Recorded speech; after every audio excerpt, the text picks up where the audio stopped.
మనం అందరం దసరాని జరుపుకుంటాం, కానీ ఎప్పుడైనా ఆలోచించారా అసలు దసరా పండుగని ఎందుకు జరుపుకుంటాం? అదే రోజు రావణుడి బొమ్మను ఎందుకు దహనం చేస్తాం?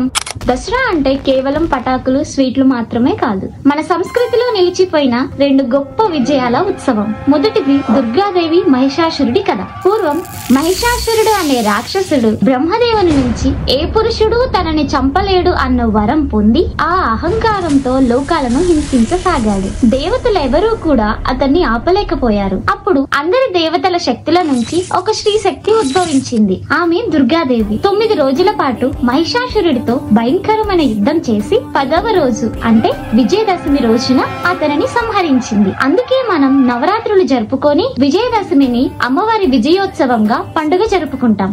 ఇక రెండవది శ్రీరాముడు రావణుడి కథ. అదే రోజున రావణుడి బొమ్మను ఎందుకు దహనం చేస్తాము అంటే, రావణుడు మహాపండితుడే అయినా అహంకారంతో సీతాదేవిని అపహరించాడు. ధర్మం కోసం నిలబడిన శ్రీరాముడు తన సైన్యంతో యుద్ధం చేసి విజయదశమిన రావణుడిని సంహరించాడు. అందుకే మనం ఆ రోజున రావణుడి బొమ్మను దహనం చేస్తాము. ఇది కేవలం దహనం మాత్రమే కాదు, మనలోని అహంకారాన్ని, కోపాన్ని, చెడు ఆలోచనలన్నిటినీ తగలబెట్టే ఒక సంకేతం. చూసారా, ఈ 2 కథలు కూడా మనకి ఒకటే చెప్తున్నాయి, చెడుపై మంచి ఎప్పటికీ విజయం సాధిస్తుంది. ఈ స్ఫూర్తితో మీ అందరికీ దసరా శుభాకాంక్షలు.